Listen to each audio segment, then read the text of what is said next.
Good morning. I'm Tyler Martin, and here's the latest from Spectrum Autism Research.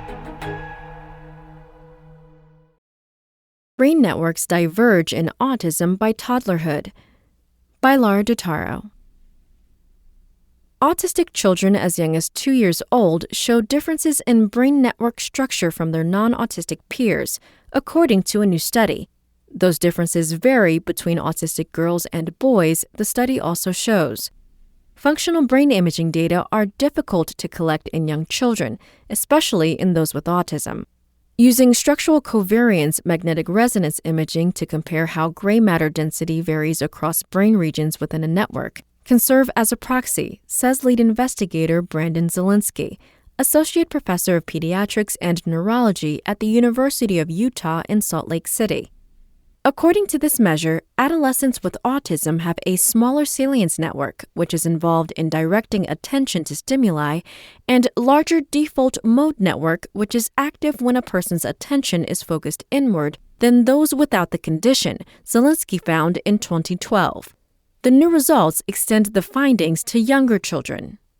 Identifying such differences closer to the age at which autism is diagnosed may help elucidate the origins of the condition, says study investigator Christine Wu Nordahl, associate professor of psychiatry and behavioral sciences at the University of California, Davis Mind Institute.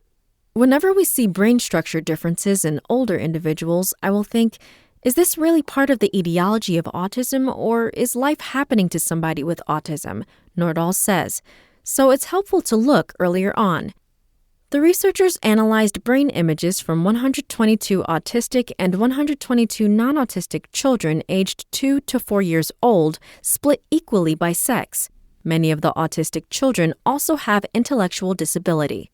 As in the 2012 study, autistic preschoolers have a smaller salience network and larger default mode network than those without the condition, the team found.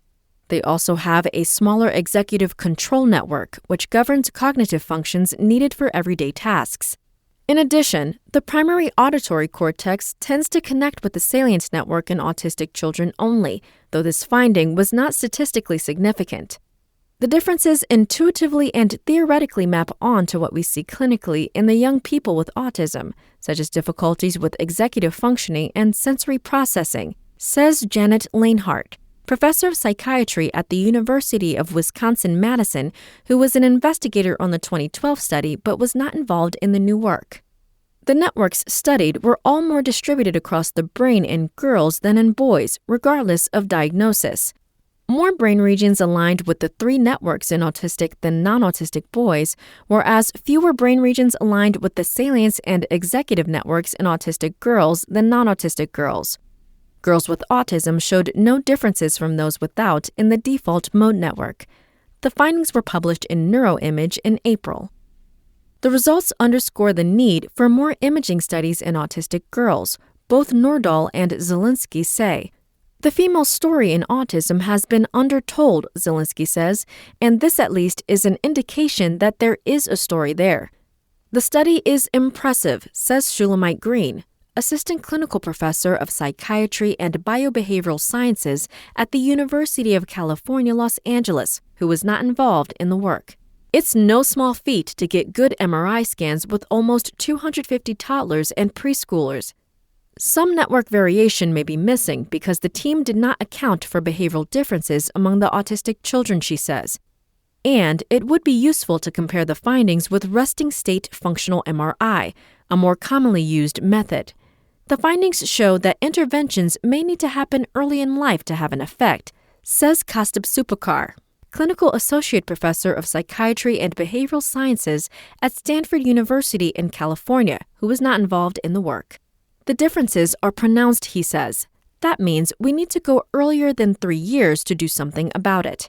The fact that toddlers and adolescents have a similar network structure, however, doesn't necessarily mean the networks are hardwired at a young age, both Zielinski and Nordahl say.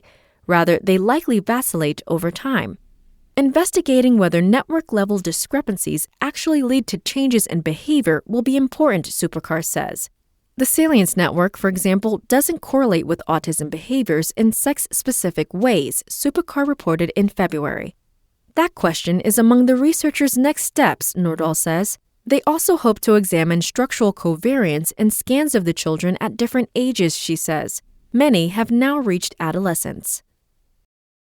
That's all for today. Check back on Wednesday for more content from Spectrum Autism Research, or go to spectrumnews.org.